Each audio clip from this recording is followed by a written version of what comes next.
טוב, אנחנו נתחיל. שלום לכולם, נעים מאוד, תודה שהצטרפתם אלינו היום. מטרת המפגש היא לדבר ולהציג את התוכנית שלנו, תוכנית הכשרת מפתחי AI. היינו אמורים להיפגש לפני זמן מה, ולצערי בעקבות הדברים שקורים במדינה, כל הדבר נדחה. אנחנו מקווים שהכל יסתדר לטובה ונוכל לפתוח את התוכנית במועד שנקבע ב4.2, עוד חודש בערך מהיום. נמצא איתנו רועי אביטל, הוא המנהל האקדמי של התוכנית. יספר, יפרט, יציג את התוכנית. אני יודעת שיש לכם שאלות לגבי התוכן וכן הלאה, ורועי כאן באמת להציג ולדבר ולתת מענה לשאלות שלכם. רועי, אתה רוצה להתחיל? לא שומעים אותך? מבחינתי אין בעיה. אז שלום לכולם. אז כמו שיפה ציינה, אז אני רועי, אני המוביל המקצועי של התוכנית וגם מדריך בחלק ניכר מהתוכניות, והכנתי איזה מצגת ככה לעשות איזה overview על הקורס, ולאחריה בעצם מה שנעשה זה שאלות פתוחות. נשאר פה כמה זמן שידרש כדי לענות. אני בטוח שיש להרבה מכם שאלות, זה גם בסך הכל תוכנית להמון המון זמן, התחייבות משמעותית בחיים, ולכן אתם רוצים למצות כל יכולת להקטין את אי הוודאות, ובשביל זה אנחנו כאן. אז אני ככה אחלוק מסך, אנחנו נתחיל ככה לעבור על המצגת. אתם רואים? כן. כן. אחלה. רואים. אז על הכיפק. אז בואו נתחיל. מה שנעבור באמת, לדעתי 20 דקות, משהו כזה. נדבר שנייה על מה היה התהליך שאנחנו בנינו את התוכנית הזו, לאן כיוונו. אחר כך תכירו את שני המדריכים, אותי ואת אילם. נדבר קצת על התוכנית עצמה, על הסילבוס, על הפרויקטים, שאני מניח שזה נושא שמאוד מעורר שאלות. אני אדגים קצת מהחומרים כדי שתדעו לאיזה רמה אנחנו מכוונים, איך נראים החומרים ואיך נראים המצגות, המחברות וכהנה וכהנה. ובעצם לאחר מכן אנחנו נדבר על מה ייחודי בתוכנית הזו, מה ניסינו לעשות שונה, מה המענה שעשינו כאן לעומת מקומות אחרים. אז בואו נתחיל עם התהליך שבנינו בעצם את התוכנית הזו. אז דבר ראשון, הגדרנו מה המטרה שלנו, וכבר היא מייצרת את כל הניתוב השונה של איך בנינו את התוכנית. מבחינתנו אנחנו רוצים לבנות אנשים שיודעים לטפל באמצעות כלי AI, לפתור בעיות אמיתיות, להיות ברמת מה שנקרא Developers, ולא רק אנשים שמשתמשים ב-AI. אנחנו מכירים היום המון אנשים מוכשרים שבלי להבין באמת AI או את כל המשמעות של פיתוח AI, הם יודעים לקחת בלוקים מכאן ומשם, לחבר, ולפעמים יוצאים דברים מאוד מרשימים. אבל אנחנו כאן מכוונים לאנשים שלא יודעים, לא רק יודעים להשתמש ב-AI ברמת הבלוקים, אלא מבינים, ואז בעצם מסוגלים לבצע התאמות לבעיות שלא ראיתם בקורס. כלומר, כולם יודעים, יש מתכונים שהם מוכנים להמון המון בעיות, אבל ברגע שיש בעיה שהיא טיפה יוצאת מהמתכון, רוב האנשים שלא למדו את הדברים האלה לעומק, לא יודעים לחבר נכון את הפתרון, לא יודעים להתאים, לא יודעים להגיד מה מתאים ומתי, מה יהיו המגרעות, מה יהיו החולשות, חוזקות וכהנה וכהנה. ואז אנחנו בעצם מכוונים למשהו שהוא מסוגל להיות לא רק פרקטישנר במובן של משתמש, אלא גם דיבלופר במובן שיודע לפתח סט פתרונות, ולא רק להשתמש במתכון קיים. הגדרנו לאחר מכן אמרנו, אוקיי, אם זה מה שאנחנו רוצים, לפני שאנחנו יכולים להגדיר מה הסילבוס ומה משך הקורס, אנחנו צריכים להגיד למי אנחנו מכוונים. אם היינו מכוונים סתם כהגזמה לתיכוניסטים, כנראה שהיינו צריכים ללמד אותם במשך כמה שנים. ואם היינו מכוונים לאנשים שכבר היום סיימו תואר בהנדסת חשמל, תואר שני בהנדסת חשמל עם התמחות בדיפ לרנינג, אז כנראה לא היה הרבה דברים שאנחנו היינו רוצים ללמד אותם. ולכן אנחנו כיוונו, יש מישהו שלדעתי יש לו רעש שעושה רקע, הילה יכול להיות? חבר'ה? בודקת. לא, יכול להיות שפשוט הפוקוס מוד הזה. אוקיי, מישהו כאילו, אם אתם יכולים לעשות מיוט ככה, זה יקל על כולם. אז מה שאנחנו כיוונו עליו זה אנשים שבעצם יש להם רקע כלשהו בעולם מדעי או דומה למדעי. כלומר, אנשים שהם מהפקולטות להנדסה, פקולטות למדעי המחשב, פקולטות פיזיקה, למדו פיזיקה, מתמטיקה, למדו גם אפילו כלכלה, אבל הדגישו את ההיבטים המתמטיים, התנסו בתכנות. כל הדברים שבסוף למדתם איזה דיסציפלינה שהיא מתמטית, שהיא אומרת להשתמש במתמטיקה, להשתמש בכלים אנליטיים כדי לפתור בעיות. מבחינתנו אתם אנשים שמתאימים, ואנחנו חושבים שאנחנו יכולים אתכם להביא לנקודת סיום, שהיא כמו שציינתי אותה במטרה. בנינו אחר כך את הקבוצה שבעצם מובילה את הקורס הזו, יפה בתור המנהלת של כל התוכנית הזו ופותרת את כל הבעיות, ותאמינו לי, להרים קורס כזה זה לא פשוט, החל מאיך נראית הכיתה, המחשבים וכהנה וכהנה, וכלה בזה שאני מדריך, מוביל בעצם, בונה את כל החומרים, בונה את כל התהליך של הבנייה, והבאנו אפילו לאור זה ש-LLM, כל נושא ה-LLM הוא דבר שמאוד מאוד התפתח, הבאנו אפילו את אילם שהוא מומחה וזה הדוקטורט שלו, והוא מתמחה בכל נושא ה-Generative AI בהיבטים של LLM, וככה בנינו בעצם את הצוות שמוביל את הקורס. לאחר מכן פנינו לסילבוס. אחד הדברים, העולם הזה הוא רחב, וגם כל האנרגיה הפיתוחית בערך בעולם ההנדסה היום מושקעת בעולם ה-AI, ולכן הדבר הזה, ככל שאתה מסתכל עליו, מה שיהיה מחר כבר גדול בהרבה ממה שיש היום, אז היינו צריכים לבחור בקפידה מה היסודות שאנחנו מאמינים ש-once לימדנו אותם, ואנחנו יכולים להספיק אותם במשך זמן סביר, הם יהוו קר לכל דבר אחר. כלומר, once אתם יודעים את הדברים האלה, את העקרונות האלה, את הבילדינג בלוקס האלה, אתם תהיו מסוגלים להתמודד עם כל דבר גם חדשני שעוד לא ראינו בקורס או שלא קיים בקורס, כי בסוף אין מה לעשות, אי אפשר לחסות את הכל, כדי לחסות הכל צריך כמה שנים. אנחנו מאמינים שיצרנו משהו שהוא קר רחב מספיק, כדי שאחר כך כל אחד בחיים המקצועיים שלו, בבעיות הספציפיות לא, יוכל להתמקד ולהתמודד עם הבעיות.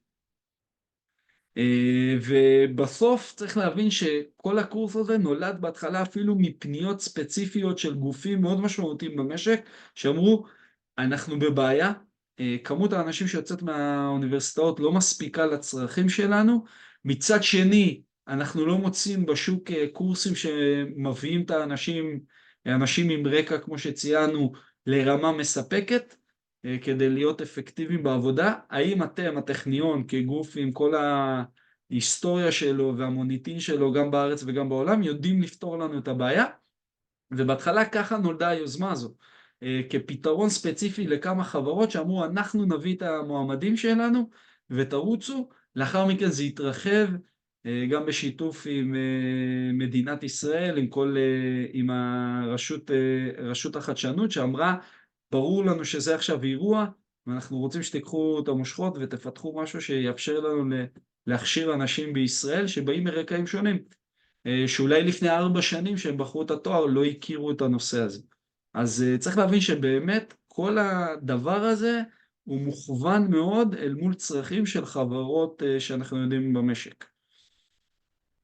קצת עליי, אז לי יש תואר שני בהנדסת חשמל ומחשבים מהטכניון, יש לי המון שנים בהובלת צוותים בעולם הדיפנס, בחברות מעולם הביטחוני, חברות אלגוריתמיות. בשנים האחרונות יש לי איזו חברה שנקראת פיקסל, דרכה אני עושה המון הדרכות, אאוטסורסינג, מתחכך המון עם השוק האמיתי, CTO בחברות סטארט-אפים, בגדלים שונים ומשונים ובשלבים שונים של פיתוח המוצר. המומחיות שלי שממנה הגעתי עוד, התחלתי את הקריירה שלי לפני כ-12 שנה, היא בכלל מעולם הסיגנל ואימג' פרוססינג, אחר כך פתחתי לראייה ממוחשבת, ואז באזור 2014, 2013, 2014, כל העולם הזה של למידה ודיפ לרנינג תפס תאוצה, ושם זה בעצם עניין אותי ומאוד השקעתי בלמידה של זה, והגעתי לאן שהגעתי. יש פה את האימייל שלי, תרגישו חופשי למי שאחרי המפגש הזה יש לו עדיין שאלות, רוצה לשאול דברים על ההכשרה וכן וכן, אולי אנשים שיראו לאחר מכן את את המפגש הזה, תרגישו חופשי לשלוח לי מייל, ואני אשתדל לענות בהקדם. מי שעוד בצוות ובעצם יוביל את כל הלמידה בעולם ה-NLP, LLM, מה שהיום קוראים לזה, זה אילם שפירא. אילם הוא בעצם היה סטודנט מאוד מוצלח לתואר ראשון בטכניון, ועשה מסלול ישיר לדוקטורט. הוא עושה היום דוקטורט בעצם בכל העולם של דאטה סייאנס, וההתמחות שלו היא בעיקר בעולמות הלמידה של large language models. אז באמת בחרנו בן אדם שגם יש לו את הכישורי הדרכה מאוד טובים, גם בקורסים מול חברות בתעשייה מוקדם, וגם בן אדם שזה כאילו המומחיות שלו כל היום, זה כל מה שהוא עוסק בשנים האחרונות. שאלות עד לכאן ככה על מה שעברנו? תרגישו חופשי, כן? תעשו את זה כמו ישראלים אני טובים, אשמח תרגישו לדעת חופשי. איזה חברות תמכו בבנייה. אמרת שכמה חברות פנו לעשות את היוזמה הזאת. אז ביוזמות האלה, בגלגול קודם שלה הייתה חברת אינטל, נכון? אני צודק יפה, ואת הדבר הזה רצתה מאוד רפאל. ספציפית דרכה נולדה היוזמה הזו, ואחר כך היא התרחבה בעצם שהטכניון פתח אותה לכל דורש. אוקיי, תודה. בסדר? בואו נמשיך, בואו נדבר קצת על התוכנית. עוד פעם, כמו ישראלים טובים, תרגישו חופשי לעצור אותי בכל רגע, לשאול שאלות וכהנה, זה דיאלוג, כן? אל תתרגשו כאילו, אל תרגישו שכולם צריכים להיות בשקט עד הסוף.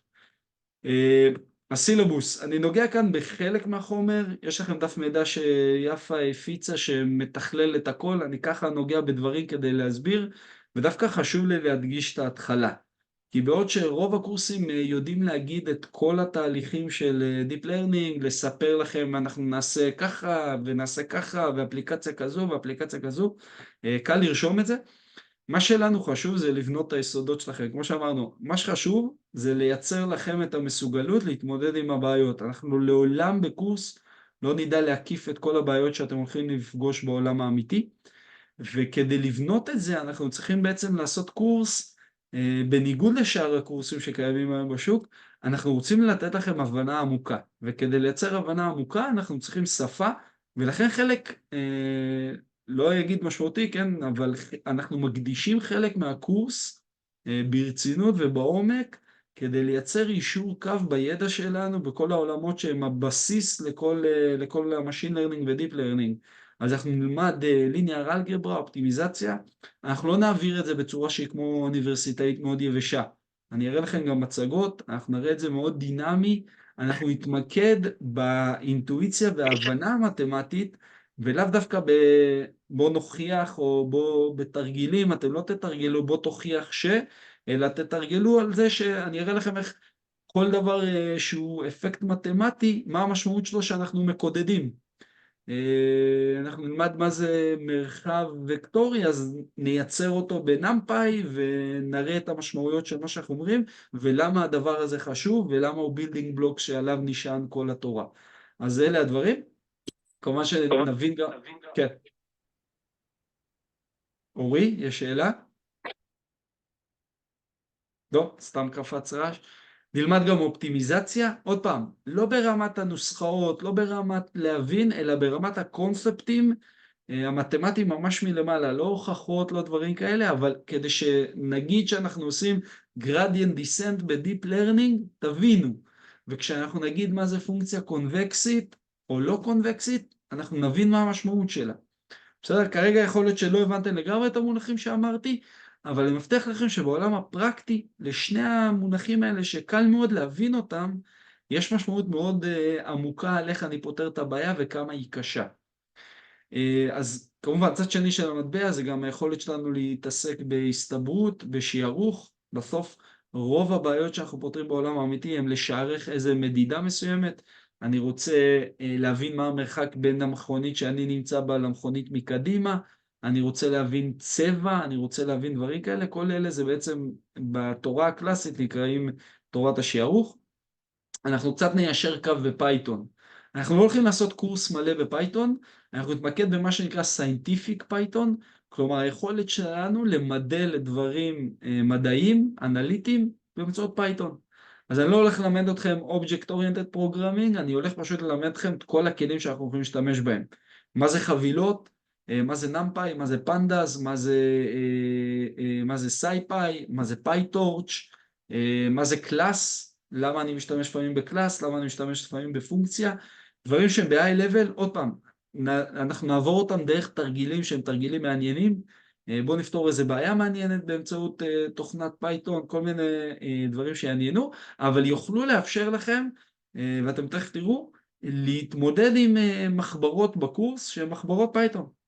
אז הרעיון הוא שבמהלך הקורס, כשאנחנו עוברים על מחברות ועל קוד שמתאר את מה שאנחנו לומדים, כל האנשים יבינו מה יש שם ולא נייצר פער בכיתה, שיש חלק מהאנשים שבאים עם רקע בפייתון, חלק באו עם מטלאב ואז הם לא מבינים מה זה Object Oriented כי יש נקודה. עוד פעם, מי שמכיר פייתון יכיר, ואם לא, אנחנו פה מיישרים קו ומסדרים את כל העניין. נדבר גם איך אנחנו בונים לעצמנו סביבת פיתוח. בסוף אנחנו משתמשים בפייתון, אנחנו משתמשים בכלים מסוימים, חלק לפעמים מהדברים הם בענן, אז אנחנו ניגע בכמה כלים כאלה, איך אנחנו מייצרים במחשב שלנו את כל הכלים שאנחנו צריכים כדי לפתח ולהתמודד עם הקורס. מאוד דומה למה שיש בחברות, כל אחד גם ידע לעשות קוסטומיזציה כרצונו. ובעצם הקורס, כדי ללמד את הקונספט של למידה, שהיא לא ייחודית לדיפ לרנינג, נלמד את מה שנקרא Classic Machine Learning. זה כלים ממש טובים, כי אנחנו יכולים לחוש אותם לעומק בידיים, לממש אותם, וככה להבין מה זה למידה, מה זה אומר מערכת שלומדת, בניגוד לסתם אלגוריתם דטרמיניסטי. אז אנחנו נדבר על הקונספטים, אנחנו נדבר מה ההבדל בין Supervised, ואז נלמד את האפליקציות של Supervised, סיווג, רגרסיה, אנחנו נלמד שיטות Unsupervised, אשכול, הורדת ממדיות ו-Anomaly Detection. מאחורי כל אחד כאן מהמילים שאמרתי שאתם אותם לא בטוח מכירים, אבל לומדים המון אלגוריתמים. אנחנו נכיר אלגוריתמים שונים, אנחנו נבין איך אני מתאים אלגוריתם לסוג הבעיה. יש למשל מסווגים שהם טובים בצורות מסוימות, יש מסווגים שהם טובים בסוג דאטה אחר, אנחנו פשוט נבין איך כל אחד עובד, מתי הוא מתאים, ואז ככה שאתם תתקלו בבעיה אמיתית, אתם תוכלו להתאים בין הכלי לבין הבעיה. אני רק אזכיר שגם היום שכולנו מדברים על Deep Learning, יש עדיין המון מקרים שמשין לרנינג קלאסי הוא פתרון מעולה, ובמיוחד בעולמות שיש לנו מעט דאטה. כשיש לנו מעט דאטה, יש היום שיטות גם בדיפ לרנינג להתמודד עם זה, אבל הרבה פעמים כשיש לנו מעט דאטה, שיטות קלאסיות, בביצועים שלהם מתחרות לא רע, גם עם גישות מעולם דיפ לרנינג, בטח כשאני מכניס פנימה את האפקט של רמת הקושי, כמה קל לי להגיע לרמת ביצועים מסוימת. שאלות על החלק הראשון, חבר'ה? אחלה. אחר כך אנחנו נעבור לחלק השני. יש שאלות? כן, שאלה. מה היחס בין החומר שהוא תיאורטי לחומר שהוא כאילו מעשי לתעשייה? כאילו אתה מעביר פה כאילו תיאוריה נניח על, לא יודע, Machine Learning, אז אתם נותנים כאילו דגש גם על דברים שהם קשורים לתעשייה, לפרויקטים שדורשים בתעשייה, לא רק כאילו התיאוריה של הדברים. כן, לגמרי. אז שאלה מעולה. תכף אני אגע בזה גם בחלק השני של המצגת שמדברת על החומרים, איך נראה הקורס, אבל אני אענה לך עכשיו, כן? לא נשאיר אותך במתח. הרעיון הוא שבעצם כשאנחנו באים לקורס, אנחנו לומדים כלי בהיבט התיאורטי שלו, לוקח בדרך כלל כשיעור 2, שיעור אני אומר שיעור זה 45 דקות, אבל אין מצב שאנחנו הולכים לשיעור וסיימנו אותו. כל פעם שאנחנו לומדים שיטה בכיתה, אנחנו פותחים מחברת עם דאטה אמיתי ופותרים בעיה. אז נכון, אנחנו לא פותרים בעיה שהיא דומה לפרויקט בעולם התעשייה, ששם יש פרויקט שיכול לקחת כמה חודשים, את המקבילה של זה אנחנו נראה בפרויקטים, תכף נדבר, אבל התרגול בכיתה הוא לא בעננים, הוא לא ברמת הספירה. הוא כל הזמן מחובר שלמדנו משהו, סיימנו אותו, אנחנו עוברים למחברת 2-3, שהן פרקטיות, עם דאטה אמיתי, ומתרגלים את כל מה שלמדנו. יותר מזה, גם בכיתה, חלק מהמחברות הן בתצורת תרגיל. כלומר, אני נותן לכם זמן, ואתם יושבים ופותרים, אתם תראו שלפעמים יש לכם להשלים שורה, להשלים קטע קוד, בתוך מחברת שהיא כבר כתובה ומובנית, כדי שאתם תוכלו לפתור אותה, ואז אתם מתרגלים ואתם עצמאים, ואחר כך יש כמובן גם מחברות לתרגול עצמי בבית, וגם בתצורה שבנינו את הקורס, אם אתם, מי שקרא, יש בעצם מפגש ביום ראשון, ויש מפגש אחר כך באמצע שבוע שהוא אחר הצהריים ביום רביעי, ובעצם המפגש ביום רביעי, התאמנו אותו גם בגלל השעה, גם בגלל האפקט של הזום, הוא יהיה בעיקר תרגולים או דברים, אנקדוטות מעשיות, טיפים, איך עושים את זה יותר מהיר, איך נוגעים בכל דבר, של הדברים שלמדנו ביום ראשון. אבל גם ביום ראשון החוויה, אתם לא תרגישו כמו איזה הרצאות באוניברסיטה, באנו הרצאה, כתבתי מלא דברים על הלוח, במקרה הזה במצגת, אלא אני אראה לכם את זה גם במצגות. כל כמה שקפים יש קישור, פותחים מחברת, חלק מהמחברות הן מחברות שאנחנו פשוט נעבור עליהן אחת אחת, שאני אראה לכם איך זה עובד בפועל, חלק מהמחברות הן ממש תרגיל בכיתה. זה ענה לך לשאלה? כן, אחלה, תודה. אחלה. עוד מעט אנחנו ניגע גם בנושא הפרויקטים, ואתה תראה עוד חיבור לבעיות אמיתיות. אז אחלה, אז יש לנו גם Deep Learning, למידה עמוקה. אנחנו נלמד דבר שם מה מוטיבציה, למה זה נולד, מאיפה זה בא, איזה בעיה זה פתר, מה הקונספט. אני חושב ששם יש לנו דרך מאוד יפה להראות את האינטואיציה, למה זה עובד ואיך זה עושה. אנחנו נלמד על הרכיבים השונים.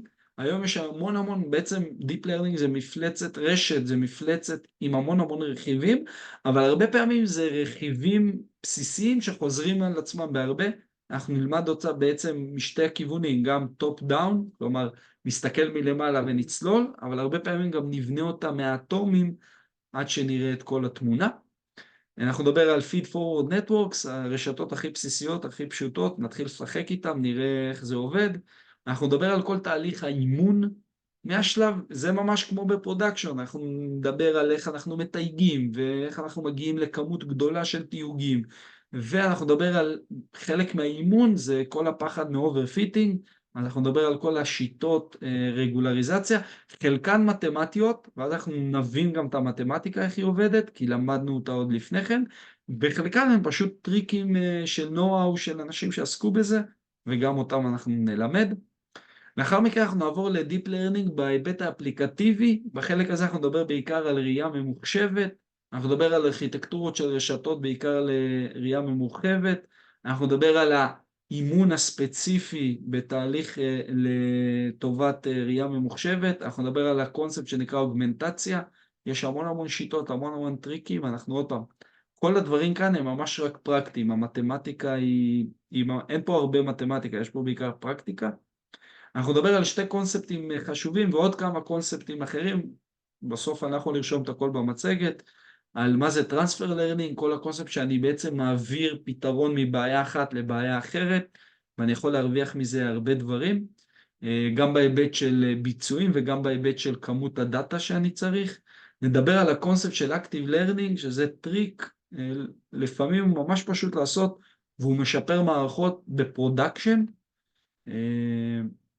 אנחנו נדבר אחר כך על כמה אפליקציות או סוגים של בעיות שאנחנו פותרים, יהיה הרבה יותר מהרשימה כאן, זה סתם בחרתי איזה 4 שהן כזה מוכרות לכולם, אבל יש עוד כמה סוגים של אפליקציות שאנחנו נדבר, וארכיטקטורות.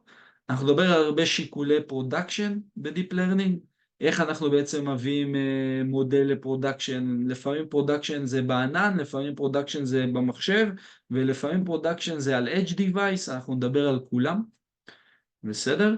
אנחנו נדבר אחר כך חלק האחרון של הקורס, Deep Learning, מה שאנחנו קוראים לו Language Models, NLP פעם היה נקרא, אז אנחנו נדבר בכלל מה זה הדבר הזה שנקרא NLP, Natural Language Processing, זה אירוע הרבה יותר רחב מ-Deep Learning, LLM, Deep Learning ו-LLM זה רק כלי אחד כדי לפתור בעיה מסוימת בכל העולם הזה של NLP, אבל אילם יראה לכם את כל השרשרת ויש שם בעצם כמה בעיות שצריך לפתור, ולא את כולם פותרים בדיפ לרנינג, לכל אחד מהם יש פתרון לפעמים שונה.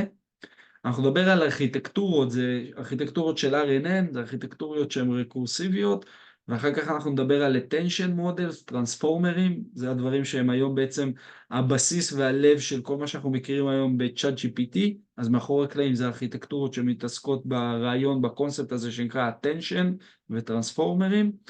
אנחנו נדבר על, עוד פעם, בפרודקשן, יש אתר נקרא Hugging Face, זה בעצם קהילה כזו של מנועים לעולם ה-LLM ומנועים לדיפ לרנינג בכלל, אז אנחנו נתמקד על איך משתמשים בה בפרודקשן, וחוץ מזה אנחנו נדבר על עוד הרבה קונספטים, שפרומפט אנג'ינירינג, כל מיני דברים שצמחו בשנה האחרונה בעיקר, על איך משתמשים במודלים האלה בפרודקשן, אבל כמו שאמרתי, נגיד פרומפט אנג'ינירינג, מישהו שיש הרבה מדריכים שאתה יכול ללמוד בלי שום רקע בעולם הדיפ לרנינג, אתה לא בטוח אפילו מבין מה אתה עושה מאחורי קלעים לרשת.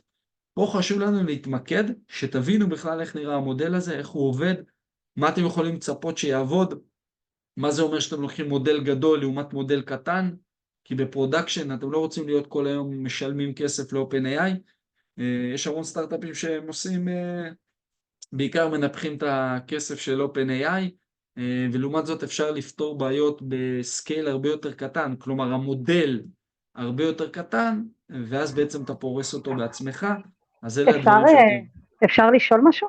כן, אני בטח, פשוט. מנסה להבין האם אתם מתמקדים בקורס בשימוש ב-API'ים של חברות מסחריות, או שממש אנחנו לומדים להקים מודל ולאמן אותו על דאטה חדש, כאילו בפייתון.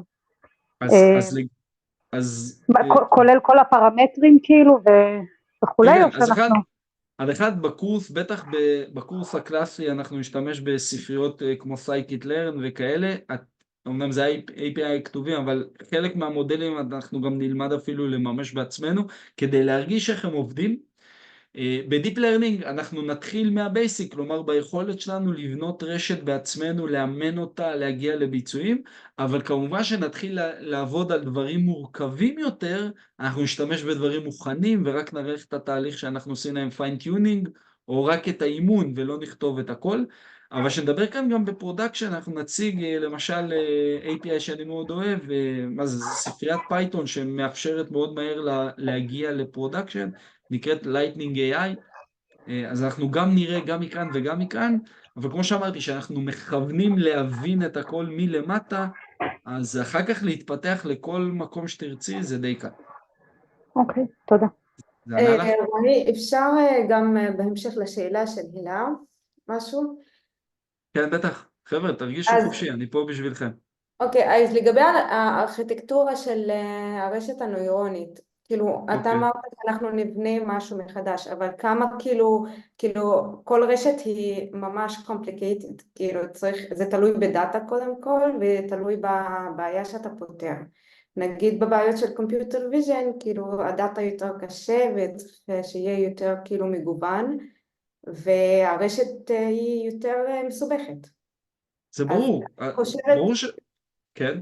השאלה שלי, אם אנחנו הולכים לבנות רשת מסובכת, או לקחת מהגן פייסס, זה רשת כמו EfficientNet, למשל.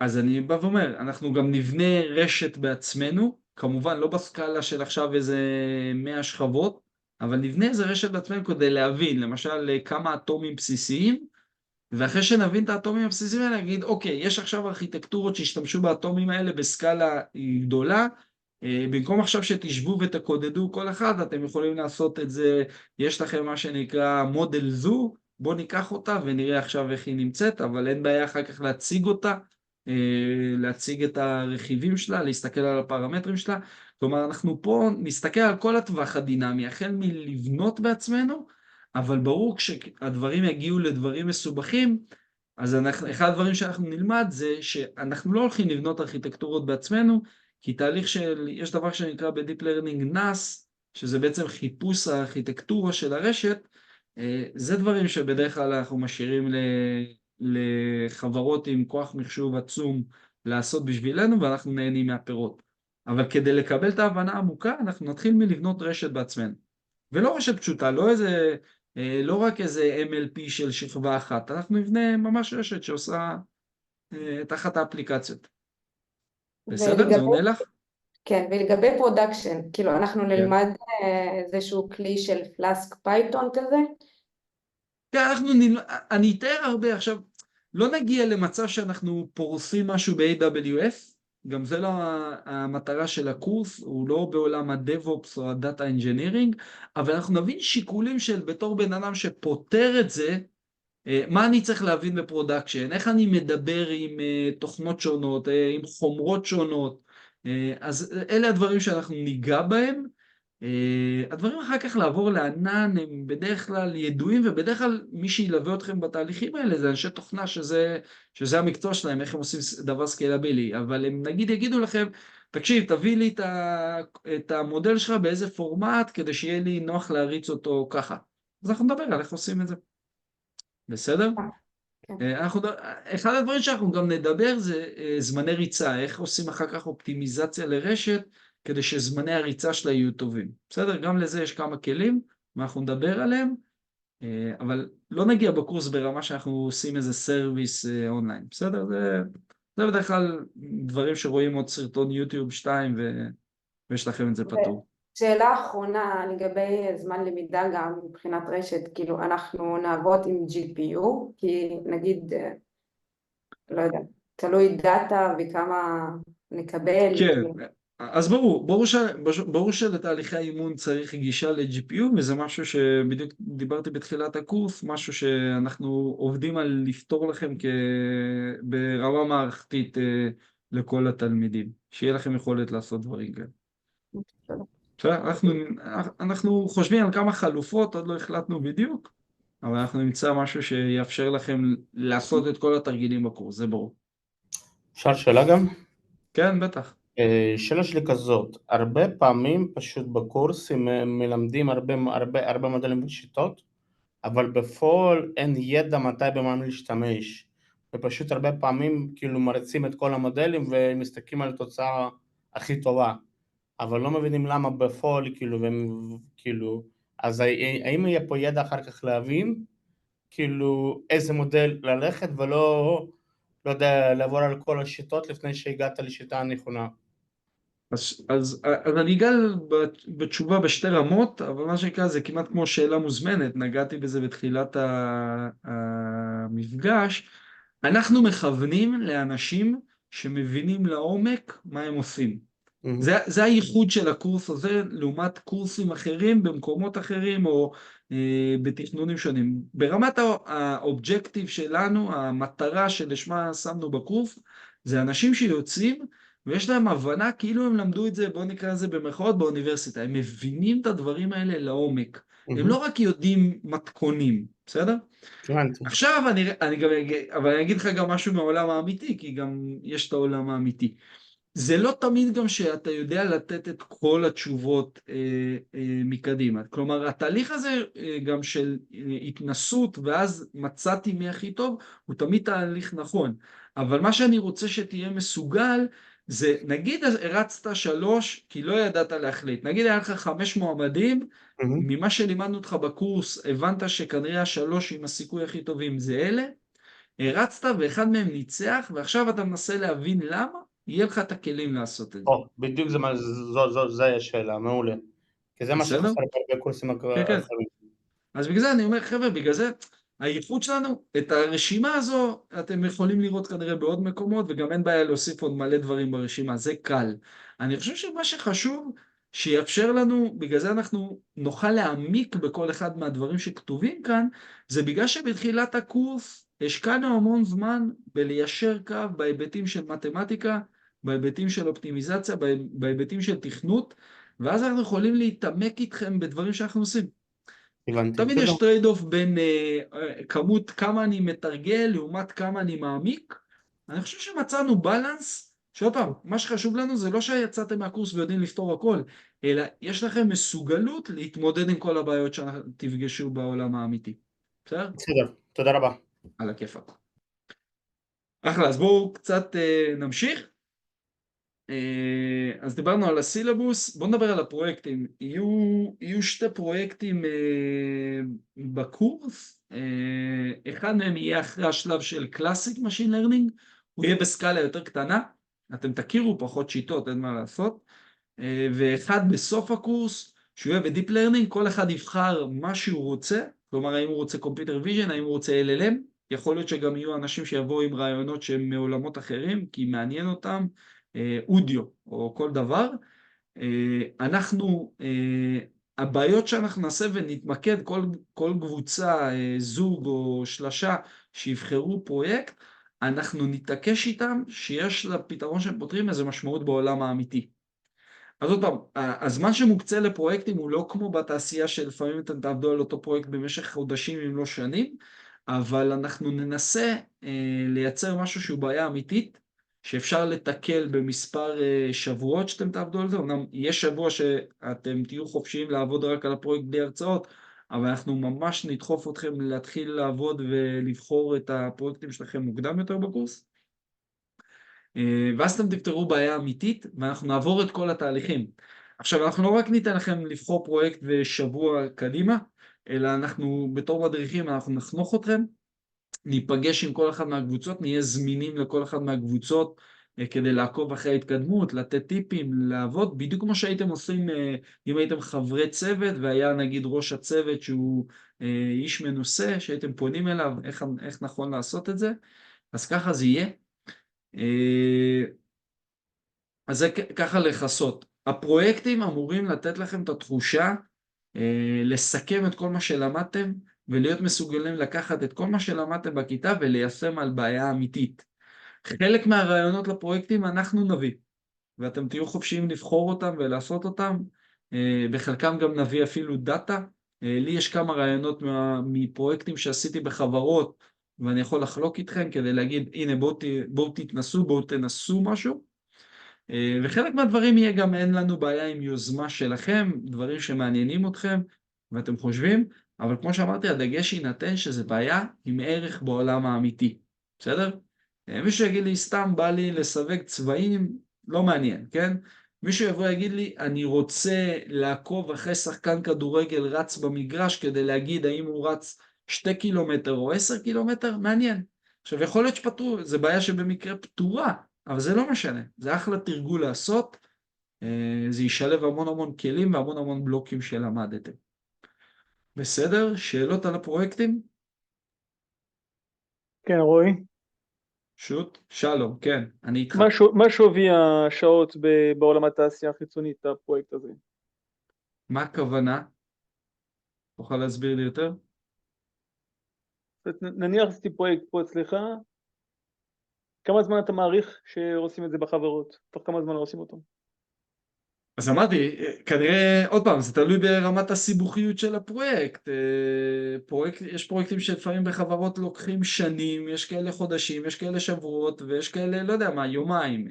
הפרויקטים האלה, עוד פעם, מה שחשוב, זה לא המשך זמן שתעשו אותם, אלא שהם יהיו פתרון אמיתי, והשלבי פיתוח שתעברו מההתחלה, שבחרתם את הבעיה, אפיינתם אותה, הגדרתם איך אתם רוצים לפתור אותה, עשיתם אנליזה לאיכות הפתרון שלכם, והבנתם מה הצעדים הבאים, יהיו דומים לפרויקט אמיתי.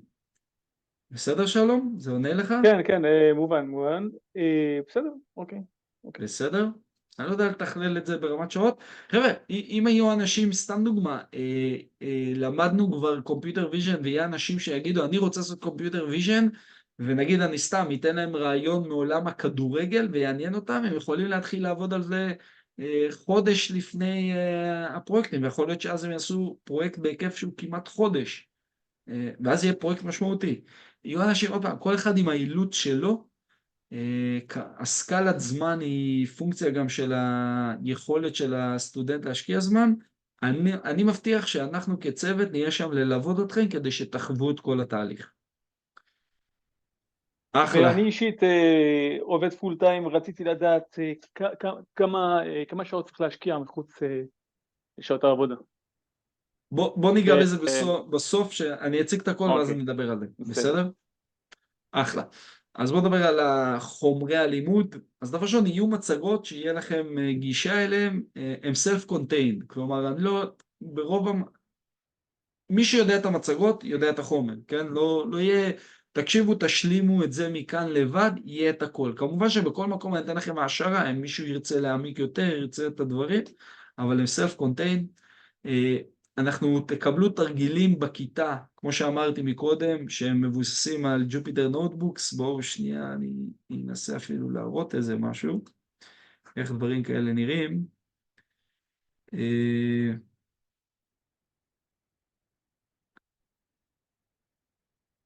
אני אתן סתם דוגמה כקונספט, זה לא כזה משנה. לא, זה בעצם לא דוגמה טובה.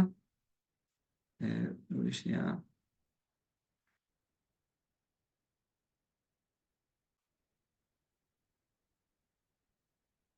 כלומר, הכל יהיה לכם באיזה גיט, שיהיה לכם גישה עם כל המחברות, עם כל המצגות, כל מה שאתם צריכים, אבל אני רוצה רק להראות לכם איך נראים למשל מחברות. אז תראו, זה נגיד תרגיל, סתם דוגמה, זה תרגיל ממשין לרנינג קלאסי, אז אתם יכולים לראות, אולי אני קצת אעשה זום, אני לא בטוח כמה אתם רואים, אז אני קצת אגדיל לכם את ה-view.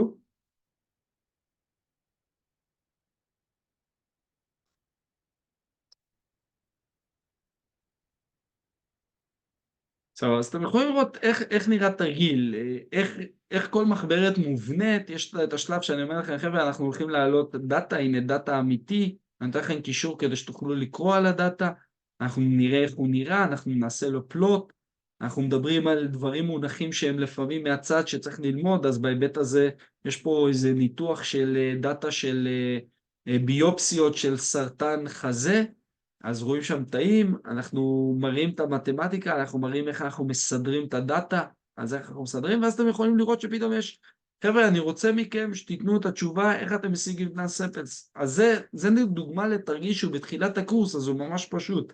אתם משלימים פה איזה שורה.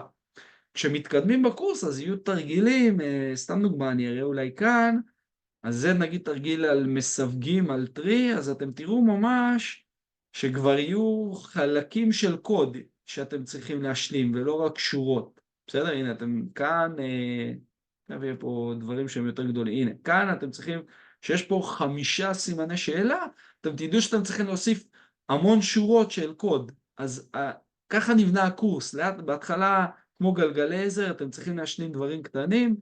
לכל דבר כמובן יהיה לכם סולושן, חלק מהם יהיו תרגילים, חבר'ה, תתרגלו בבית, מישהו תרגל ואחר כך אומר אני רוצה לראות שיצא לי טוב, אז יש לו את הסולושן, אז אתם תראו בכל מקום, הנה fill this, אבל אתם תקבלו מחברת שהיא מלאה. אז זה כאילו עונה למה שכתבתי כאן, home exercises ו-exercises in class. חלק מהתרגילים האלה זה נעשה בכיתה, בחלק מהמקרים זה אומר שאני ארוץ על המחברת ואתם תוכלו לשאול שאלות, ובחלק מהם אני אתן לכם זמן, חבר'ה, קחו חצי שעה, בואו נפתור את המחברת, אתם כל אחד יישב, אני אהיה פנוי לשאלות, יענה לכם, ואחרי חצי שעה אחד מכם יציג את הפתרון שלו, או כל בלוק נציג פתרון אחר, אבל כל הדברים הם בסוף בעולם הזה, בסדר? כמו שאמרתי מקודם, אחד הסשנים בשבוע יוקדש יותר להיבט הפרקטי. עוד פעם, אם נפספס חומר ונצטרך להשלים גם דברים תיאורטיים, נעשה. אבל אנחנו מאוד משתדלים שהמפגש ביום רביעי יהיה יותר פרקטי, יהיה יותר על מחברות, יהיה יותר על דברים שהם דורשים פחות כאילו התעמקות עכשיו של פסיבית, אלא יותר אקטיבית. אז זה לגבי החומר של הקורס. דרישות, בסדר? מה אנחנו דורשים מכם? אז אמרנו, מעולם המדעי, או רקע דומה למדעי, בסדר? אנשים שלמדו לפתור בעיות בצורה אנליטית, עולמות ההנדסה, פיזיקה, מתמטיקה, כימיה, כלכלה בחלק מהמקרים, כל הדברים האלה. אנחנו רוצים ידע כלשהו בתכנות, כל תכנות, תכנתתם, במובן שאתם מסוגלים לקחת איזה בעיה בשפה שאתם מכירים, בעיה פשוטה, ויודעים לממש אותה. עדיפות לפייתון, מי שיגיעו עם פייתון כמובן יסחו הרבה יותר מהר, אבל כמו שאמרנו, אנחנו מיישרים קו עם פייתון. אנשים שלא חוששים ממתמטיקה, כדי להיות מסוגלים לתת לכם את העומק שאנחנו רוצים, זה השפה, מתמטיקה, אין מה לעשות. מי שלא לומד את הדברים האלה עם ההיבטים המתמטיים העמוקים של זה, הוא יודע לממש מתכונים, הוא לא יודע להבין את הבעיה. וזה ככה לשאלה, אני חושב ששלום שאל מקודם, חבר'ה, כמות השעות שכל אחד מכם יקדיש, היא פונקציה גם כמה הוא רוצה להשקיע, וכמה לפעמים גם יש לו ניסיון, אבל בסוף הלמידה היא למידה שלכם. אני בכיתה יכול להציג לכם את הכל, אני יכול לענות לכל השאלות, אני יכול ללוות אתכם כמה שיותר בפרויקטים, אבל בסוף צריך את הזמן שלכם, ואם מישהו היה שואל אותי, הייתי אומר שהיחס הוא לפחות 1:1, כלומר כל שעה בכיתה, כנראה צריך לחזור על זה שעה בבית, לעבור על המחברת, לפתור, לראות את הדברים. זה כאילו ככלל אצבע הייתי עושה. בסדר? יש לנו איזה מבחן כניסה, אתם צריכים, יש בו 10 שאלות, לענות על לפחות 6 בצורה נכונה. לגבי הבוחן כניסה, הרעיון במוטיבציה שלו זה לא לפנן. זה לא שאנחנו רוצים, חבר'ה, אתם לא מספיק טובים לזה, אלא לתאם ציפיות. מישהו שראה את הבוחן, גם אם הוא נכשל ויבוא אלינו ויגיד, תקשיבו, עשיתי אותו עוד פעם והבנתי הכל, ועכשיו אני יודע לפתור, אין לנו בעיות, אבל הוא צריך להבין שנגיד כתוב שם בעיה בצורה של שפה מסוימת, איך כתוב מתמטית, אלה יהיו מונחים ודברים שאנחנו מצפים שהוא ידע, אנחנו נלמד אותו, אבל אנחנו מצפים שהוא ידע. תכנות, בטח שהוא צריך להיות מסוגל להגיע לרמה, שקראתי קוד, אני מבין מה הוא עושה, או אני יודע להבין איך לעשות קוד. ככה אנחנו רוצים, אז תסתכלו על הבוחן, פחות, אני אומר ככה כהצהרה, מישהו שיקבל 50, אבל יגיד, תקשיבו, אני עברתי על זה עוד פעם, אני יודע את השאלות, אני רוצה, אני מבין שאני צריך להשלים, לא זה מה שיחסום אותו, אבל הוא תיאום ציפיות, אתם תצטרכו להבין שזה הדרישות שאנחנו רוצים. עוד פעם, הדרישות נבנו כדי שהקבוצה תהיה יחסית הומוגנית, ונוכל להתקדם בקצב גם יחסית קצב טוב, וגם בעומק, וגם לעומק. למה התוכנית הזו, ואחר כך שאלות שלכם, בסדר, נשאיר 10 דקות, נעשה את זה זריז, כדי שיהיה 10 דקות ממש רק שאלות שלכם. תראו, דבר ראשון, אחד הדברים שהכי חשוב בקורס הזה, אנחנו עושים את הקורסים בהתחלה. כדי לתת לכם הבנה יותר מעמיקה של הדברים, אנחנו צריכים ללכת יותר עמוק. כדי ללכת יותר עמוק, אנחנו צריכים להבין אלגוריתמים. כדי להבין אלגוריתמים, אנחנו צריכים 2 שפות, לשלוט בהם טוב, מתמטיקה ותכנות. כשאני אומר לשלוט בהם, זה להבין קונספטים פשוטים. אנחנו לא צריכים פה אף אחד שיהיה עם תואר מתמטיקה, לא עושים פה איזה מבחנים באלגברה ליניארית או חדווה, אלו קונספטים שכל מי שאמרתי, כל מי שלמד איזה משהו אנליטי בתואר שלו, יהיה מסוגל להתמודד איתם. אנחנו נעביר אותו, אבל הוא צריך לא לפחד מזה, להיות מסוגל לרצות להתמודד עם זה. כמו שאמרתי, כיתה הומוגנית יחסית ביכולות שלה, זה אומר שאפשר לרוץ קדימה מהר. אין, לדעתי, עוד פעם, מניסיוני, אין תחליף להבנה עמוקה כדי לייצר אינטואיציה. כולכם רוצים את האינטואיציה, איך אני פותר את הבעיה? כדי לקבל אותה, אני צריך קודם כל להבין את הדברים לעומק. ואז שיש לי הבנה עמוקה וניסיון, אני אהיה מסוגל לפתור את הדברים. בסדר? מה שונה בתוכנית הזו? אחד הסטודנטים, אנחנו בוחרים את הסטודנטים ככה שנוכל להגיע לאן שאנחנו רוצים להגיע. 2, זה המטרה שלנו. אנחנו לא רוצים שתהיו מסוגלים לשחזר את מה שראיתם בכיתה. אנחנו רוצים שתהיו מסוגלים לפתור בעיות, גם כשלא ראיתם אותם בכיתה, גם כשלא נתתי מתכון. אנחנו רוצים לדבר על השיטה, השיטה שלנו, איך אנחנו מלמדים, המצגות שהן מעמיקות והן self-contained, ומצד שני מחברות שהן מתפתחות ברמת קושי שלהן. זו השיטה שאנחנו מניסיוננו מבינים מצליחה לייצר את האפקטים שאנחנו רוצים. הסקייל זה בסוף קורס עם המון שעות, עם המון השקעות מהצד שלנו, מהצד שלכם, וזה מה שבסוף אנחנו מתחילים גבוה עם סטודנטים יחסית חזקים, ואנחנו יכולים ללכת הרבה יותר גבוה ממה שאחרים מכוונים. זהו, מבחינתי אני סיימתי את מה שרציתי להציג, אני מכאן שלכם, שאלות, טענות, מענות. נגעת בהתחלה בנקודה הזאת, אבל רציתי בכל מקרה לברר. תוכל להעריך מבחינת כלים מה שקורס נותן, לכמה הם מאפשרים להיכנס לתעשייה? לפתח AI. תראה, זה ברור לי שזו השאלה, הרי כולם באים לקורס הזה, אני מניח, רוב האנשים יגיעו לקורס הזה כי הם רוצים אותו כלי להתפתחות בקריירה.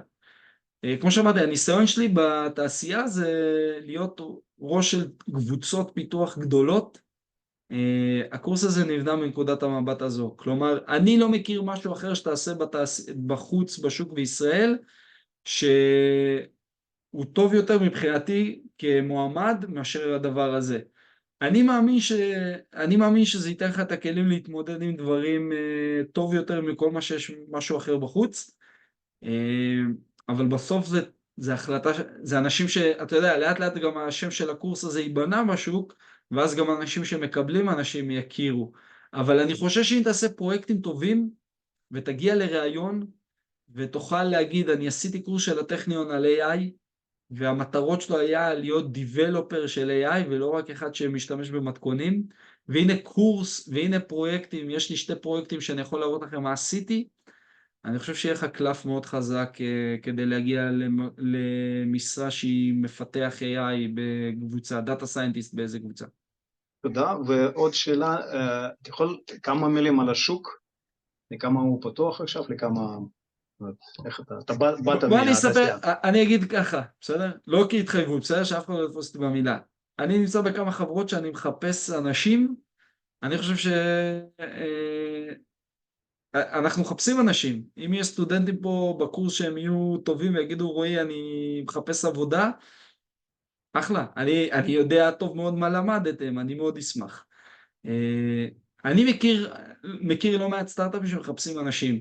אני חושב שמה שקשה היום זה למצוא אנשים שהם לא רק, אני אקרא לזה דור היוטיוב. ראיתי מלא סרטונים, אני יודע לספר מלא מונחים, אני יודע ברעיונות שאני שואל אותם 2 שאלות שהן טיפה שמאלה ימינה מהמונחים שהם מדקלמים, והם לא יודעים כבר למצוא את עצמם. אז זה מה שאנחנו בקורס הזה מנסים לכוון אליו.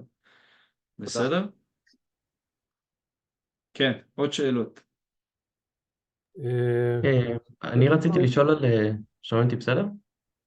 כן, שומעים מעולה. אני רציתי לשאול על הקלטות או סיכומים או משהו בסגנון. יכול להיות שאני בפברואר או מרץ אאלץ לפספס שיעור או 2. רציתי לשאול האם אפשר להשלים, איך אפשר להשלים. אז אחד, פתרון פרטני לכל בן אדם, ולפעמים יש אילוצים ואנחנו יודעים להתחשב, אז זה אני שם בצד. אני אגיד ככלל יהיה אחוזי נוכחות מינימליים חובה, כדי להגיד שסיימתי את הקורס, אנחנו נדרוש מאנשים נוכחות מינימלית בכמות מסוימת. יפה תדע להגיד טוב ממני בדיוק את הנקודה, גם אני חושב שאנחנו מנסים לכוונן אותה. השיעור בזום ביום רביעי יהיה מוקלט דרך זום, כמו הפגישה הזו, והוא יהיה בנוי ככה שההקלטה היא מאוד מאוד אפקטיבית, ולדעתי מי שיצטרך להשלים על ידי צפייה מאוחרת, בין אם הוא היה בקורס ורוצה שנייה לעבור עוד פעם, בין אם הוא מסיבה מסוימת לא היה, זה יהיה מעולה.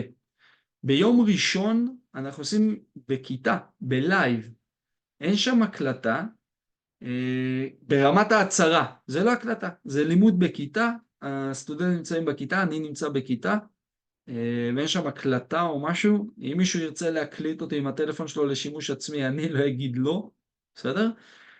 אנחנו יכולים לסדר גם שם עוד פעם, כיוזמה אישית שלי, זה לא ככה בנוי הקורס, אנחנו נדע לייצר, אני יכול להקליט את המסך ואת האודיו שלי במחשב, ולתת את זה נגיש. זה לא כמו להיות בכיתה, בסדר? ואני גם מזכיר עוד פעם, יהיה נוכחות חובה.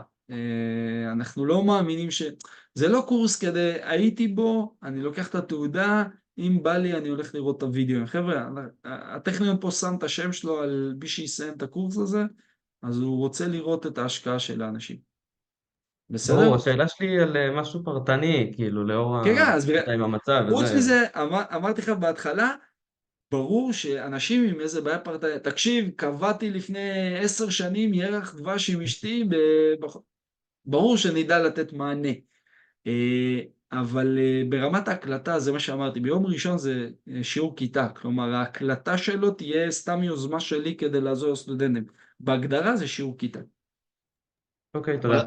אבל עדיין אני לא חושב שזו שאלה פרטני, כי שוב, כולנו נמצאים במצב, אני גר באשדוד שלמרות שהוא ירוק עכשיו, אבל ילדים לומדים בקפסולות ויש ימים שאני לא יכול לבוא. כרגע זה לא, יום ראשון בסדר, אבל זה יכול להשתנות בבית הספר, ואז אני תקוע. וזה כאילו מצבים שאתה יודע, הם יכולים לקרוא אם אין חבר'ה, אם הקלטות...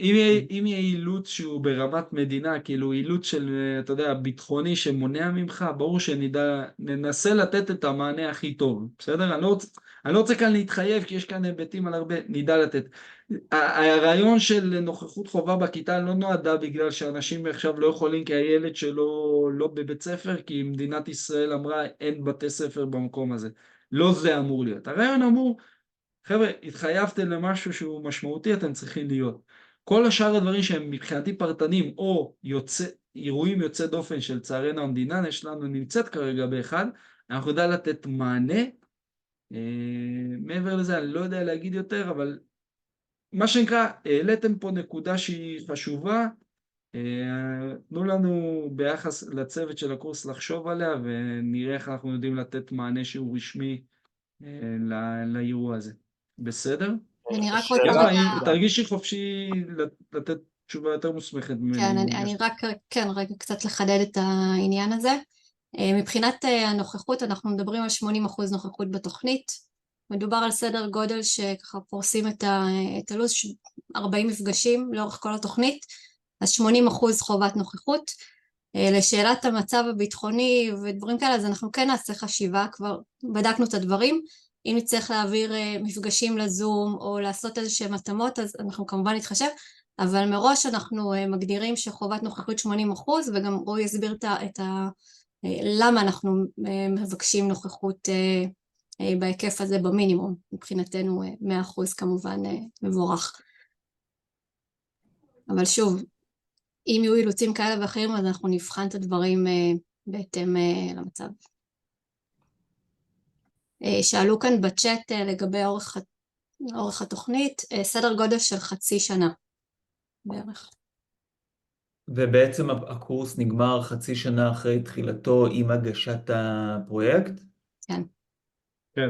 יהיה יום אפילו מוקדש לפרויקטים, כאילו חשוב לנו עד כדי כך, כי בראייתנו הפרויקט הוא החותמת שלכם לעצמכם, שאני מסוגל לפתור בעיה אמיתית. אז אתה מוגבל לסיים את הפרויקט חצי שנה בתחילת הקורס. כן, לגמרי.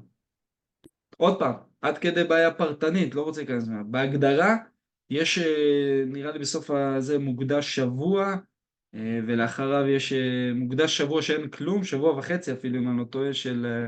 נכון יפה, יוצא שהוא גם יוצא עם איזה חופש, אז חיברנו את זה, יוצא זמן שאתם עושים, אבל אמרתי לכם, אנחנו נדחף שאתם תעשו את הקורס, אנחנו נדחף לאירוע שכמה שיותר תתחילו את הפרויקט מוקדם, כן? אין סיבה באמת לחכות לרגע האחרון.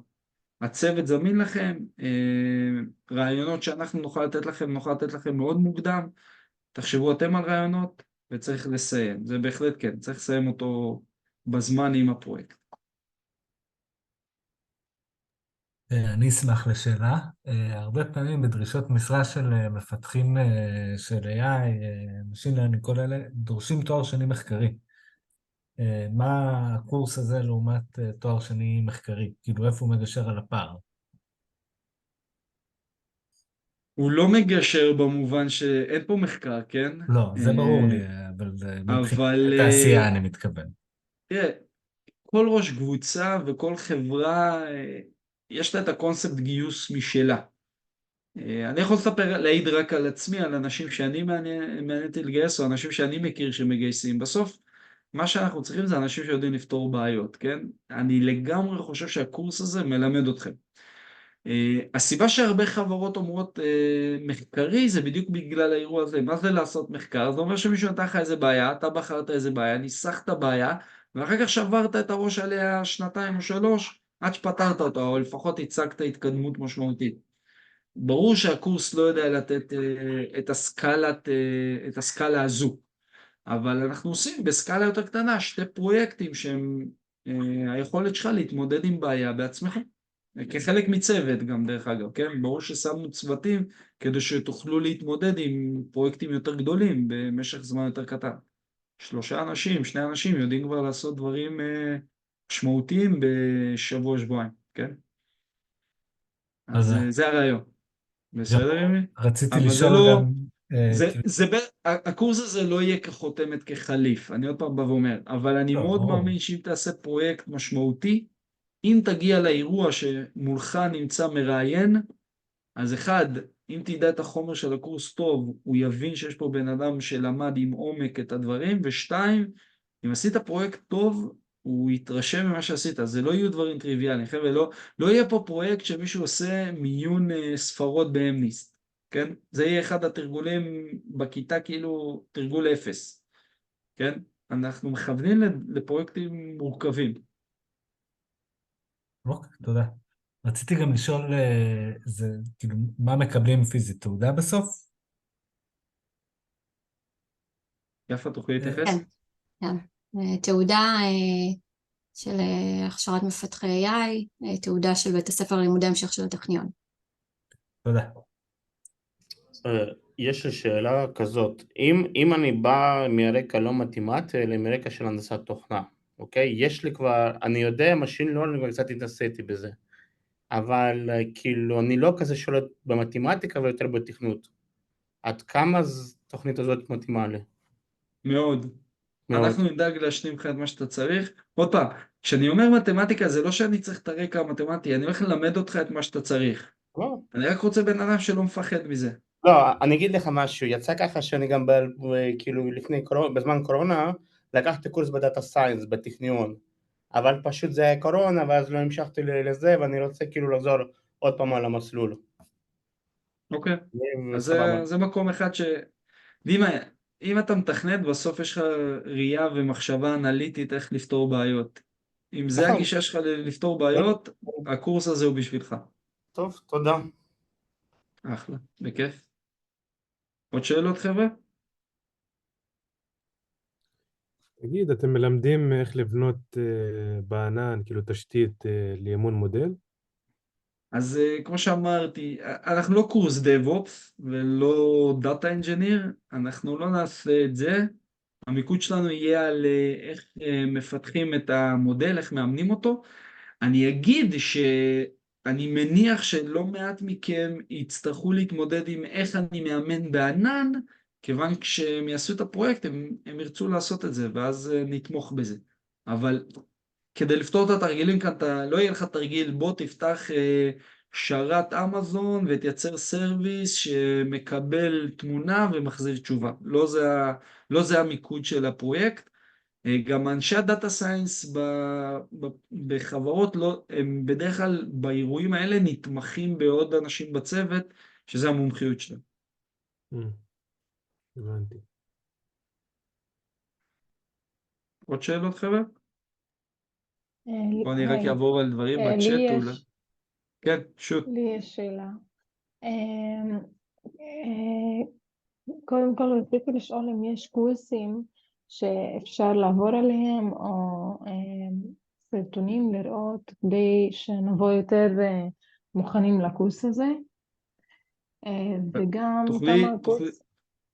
סורי שאני קוטע אותך, אבל תוכלי לחדד, לא בטוח שהבנתי מה הכוונה שלך. קורסים אחרים כדי לדעת את הקורס הזה, לא הבנתי. כאילו, כן, לא קורסים מסוימים, אלא אפשר נגיד להגיד תיאוריות לעבור עליהם, מושגים באלגברה שצריך אולי להכיר לפני שאנחנו באים לקורס, כמה מושגים על דברים שאנחנו כן הולכים לעבור עליהם, והם אפשר לדעת אותם מלפני כדי לבוא יותר מוכנים לקורס. הבנתי, לקחתי את ההערה שלך יפה, נוכל לרשום, אין לנו בעיה לאנשים שנרשמו לפני הקורס, לתת לפני כן חומר, לשלוח להם דברים, בואו תסתכלו, ואחלה. כללית, סתם, קורס מאוד פשוט שתראו, מספיק שתראו 2-3 הרצאות ראשונות, זה ייקח לכם שעתיים, תחפשו ליניאר אלגברה, גילברט סטרן, מ-MIT, זה כאילו, זה אפילו מעבר למה שצריך, כן? כדי להתחיל, אבל מי שממש רוצה, זה מספיק. בסוף, באלגברה ליניארית, מעבר ללהכיר מה זה המושג הזה, מספרים, מה זה וקטור, אני לא צריך שתדעי הרבה יותר מזה. כן, אני באתי מרקע של הנדסה ברפואית ולמדתי אלגברה ליניארית בטכניון גם. אז את over qualified, כן? בתור התחלה, כן? הכל בסדר. תודה. אין לך מה, אל תהיי מודאגת מזה. גמור, תודה. רציתי גם לשאול כמה הקורס הזה יודע לתת לנו כלים לראות גם בעיות יותר כלליות, כאילו מה שקורה מסביבנו בעולם, ולא רק פיתוח של נגיד חלקים בתוך בעיה מוכרת שחברה מסוימת עובדת עליה. את יכולה לתת לי דוגמה לבעיה גדולה בעולם שנגיד אמרת? כן, האמת. אני אתן לך דוגמה לפרויקט שאני בטוח יניח לאנשים שמי שירצה. כדי להראות לך שאנחנו נחפש פרויקט שהוא מורכב, כאילו לא רק טוב, בניתי איזה מסווג וסיימתי. סתם דוגמה, אחד הדברים שהיום אפשר לעשות בקלות עם מצלמה, על הוידאו שאת רואה שלי, למדוד את הדופק שלי. ואז להחליט האם אני מתרגש עכשיו או לא מתרגש. זה יכול להיות אחלה פרויקט. כי הוא ידרוש כאן בעצם לפתור כמה תתי בעיות, כל אחת מהן אפשר לפתור אותה עם Deep Learning או אפילו לא, וזה אחלה פרויקט, וזה פרויקט כאילו מהעולם האמיתי, יש הרבה חברות שהיו שמחות שעכשיו מישהו יודע למדוד דופק ככה בקלות. אז זה מבחינתך בעיה אמיתית, לאו דווקא מודול קטן בתוך משהו שחברה רוצה? כן, יכול להיות, כן. אחלה, אז הנה. בסדר? מי שאת באה מהביו רפואית, אז אולי אני ככה, כיוון שלך, אם תמצאי דאטה סט גם מעניין בעולם הרפואה, ותרצי לנסות לעשות עליו איזה אנליזה בכלים שנלמד בקורס, בכיף. יצא לי ללמד קורס, ושתי בנות שגם הם היו נשים, אחרי לידות היה מעניין אותם עולם הלידות, הם חיפשו דאטה בעולם הלידות, ורצו לסווג האם הלידה הייתה קשה או לא קשה לעובר, והם עשו עבודה ממש יפה. יפה. בסדר? בסדר גמור, אחלה, תודה. בכיף. עוד שאלות, חבר'ה? כן, כן, כמה... אפשר לשאול... ערב טוב, קודם כל תודה על ההרצאה וההצגה של התוכנית, תודה לך ותודה ליפה. רציתי לשאול, יש לי שתי שאלות. שאלה אחת, בעצם יש קורס של דאטה סיינס של טכניון שרץ כבר שנים רבות, מה בעצם ההבדל ברמת העיקרון? אני לא רוצה פירוט של הסילבוס, כן, אבל למה בעצם הוחלט לעשות שני קורסים? זה כאילו הבדל בקהל יעד, הבדל בתוצאות הסופיות שבעצם סטודנטים אומרים כלים לצאת איתם. ושאלה שנייה, האם אני הבנתי נכון שזה ממש פעם ראשונה שמריצים את הקורס במסגרת הטכניון? אז אני אתחיל עם השאלה השנייה, התשובה היא כן, זו תהיה הפעם הראשונה שאנחנו מריצים את הקורס. במתכונת הזו, כמו שאמרתי, הוא נולד מהצורך שהיה בתחילת 2022, אפיינו אותו, כיוונו אותו, לא משנה, כל מיני תהליכים, ולכן בסוף הוא התגלגל עד לכאן, מסיבות כאלה ואחרות, חלקן גם המלחמה, כן, זה בסוף מה שטרף הרבה מהקלפים גם, ועוד אירועים. אז זה אחד. שתיים, לגבי השאלה הראשונה שלך, אנחנו מכוונים הרבה יותר לעומק, כלומר אנחנו קוראים לזה לא סתם developers, AI developers, זה אנשים שמסוגלים לפתח כלים בעולם ה-AI, ואני חושב שגם אם תסתכל ממש על הסילבוס, אנחנו הרבה יותר מעמיקים בעולם ה-Deep Learning, עם דגש יותר עם עבודה עם פייתון, בעוד שבקורס הדאטה סיינס כפי שהוא היום מאופיין, אתה תראה אפילו שם דברים ב-R אם אני זוכר נכון, יותר בהיבט של עבודה עם נתונים וניתוח נתונים, לאו דווקא כ-AI. בסדר? זה עונה לך? כן, כלומר, אם הבנתי נכון, זה יותר דאטה אנליסטית, ופה זה יותר באמת משין לרנינג פיתוח. אז גם שם הכיוון הוא, אני רוצה דאטה אנליסט ולקחת אותו טיפה יותר לעולם הדאטה סייאנס, פה אני אגיד שאנחנו לוקחים אנשים שבאים מעולם המדע, אנחנו מייצרים אותם ממש דאטה סייאנס במובן הדיבלופר, במובן העמוק של זה, כן? אוקיי, תודה. בסדר? על הכיף. תודה, שיהיה בהצלחה. אחלה, תודה. עוד שאלות, חבר'ה? בדיוק שאלו את השאלה שאני רציתי לשאול, אז זה לא רלוונטי. תודה. על הכיף, מעולה. מה הסדר גודל של כיתה שמצפים שיהיה? במינימום 20, במקסימום 24. אה, יפה, תקני אותי אם טעיתי. בדיוק. צודק. תודה. בכיף.